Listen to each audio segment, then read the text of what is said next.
However, their obstruction to the Bihar police team at Mumbai could have been avoided since it gave rise to suspicion on the bona fide of the inquiry. In hindsight, could the Mumbai police have handled this case much, much better?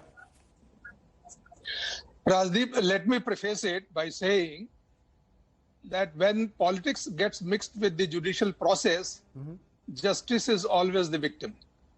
And the debate that you had earlier between the two political leaders on your channel clearly shows that the whole case has acquired a political slant. There is no doubt about it. And the way Mr. Pandey has also started, and I saw him saying 130 crores people of India have welcomed it and all, it's more like it's more like a political talk and not like the talk of a professional police officer. I'm sorry to say that. Now, as far as the case is concerned, you see, this quarantining of the police officer from Bihar was certainly a big mistake done by whosoever did that, whosoever ordered this. It was absolutely, I would call it was a foolish step. And that has certainly sent a very wrong signal and put a question mark on the bona fides of the Bombay police. It has certainly created a suspicion that they were trying to probably block this investigation. Having said that, let me also say that before sending any team, I do not know if Mr. Pandey had spoken to the police commissioner of Bombay or the DG Police Maharashtra and said, look, I am sending this officers, this team, and I expect that you would cooperate with him.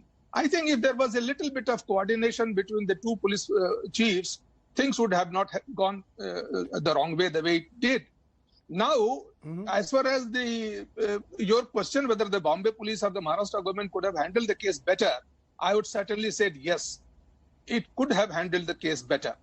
Now, I don't want to go into the nitty-gritty of the legal aspect. I have already said it on your channel that the registration of the FIR in Patna was completely legal thing.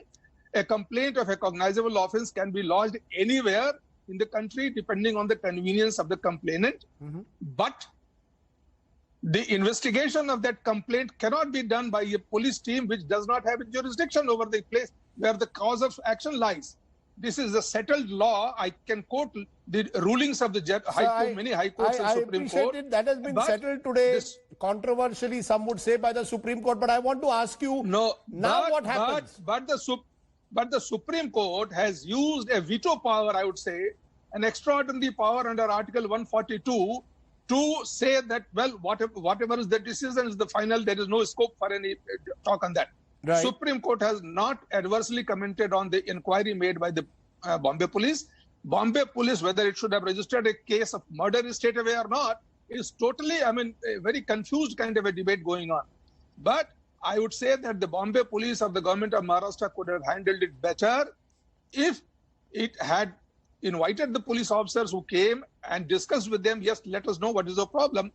And since the media was already going haywire and discussing this and making all kinds of allegations, I think in hindsight you can say, let me say if I was there, I would have given the case to the state CID of Maharashtra and not taken a stand of totally blocking a CBI inquiry. Why should I block if there is nothing for me to hide? It has unnecessarily given a suspicion.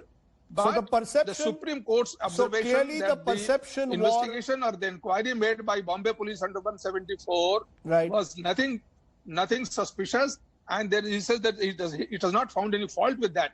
Now, Mr. Sambit Patra said that there is it has qualified that the Bombay police blocked. It is not the Bombay police which has blocked. It is the Bombay Municipal Corporation which quarantined, and the quarantine is a regular process going on here.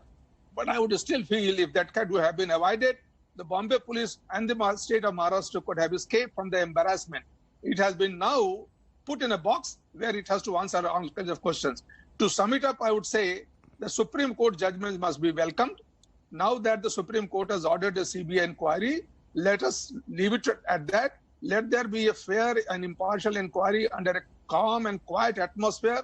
I hope the media will not go on playing up all these kinds of things. Very so well that put. The truth comes out, and that is what is going to give satisfaction to everybody. Now, if the Supreme Court, if the CBI investigation ultimately comes out and says, no, it is a suicide case, then you tell me what happens. Very good question, and I think that's a question we should put to all our viewers. What if the CBI investigation suggests, as MN Singh one of the most respected Mumbai officers, man who handled the Mumbai blasts and other cases, is saying, what if the CBI says it was a suicide case? What if the CBI says that Riya Chakravarti was innocent? What then happens to the media surround sound, the speculations that the Supreme Court talks about, the conjectures? Can a case like this now be fought, to use MN Singh's words, in a calm and quiet atmosphere without the surround sound? Is that possible? Are we willing to at least have faith in the CBI, or will political agendas take over and will truth be a casualty? That is my take. We all want to see a fair investigation. We all want to ensure that Sushant's family is convinced that their son got justice. Hello everyone, this is Rahul Kamal here. Hope you enjoyed this video. For the latest news and analysis, like and subscribe the India Today YouTube channel, and don't forget to press the bell icon to stay updated.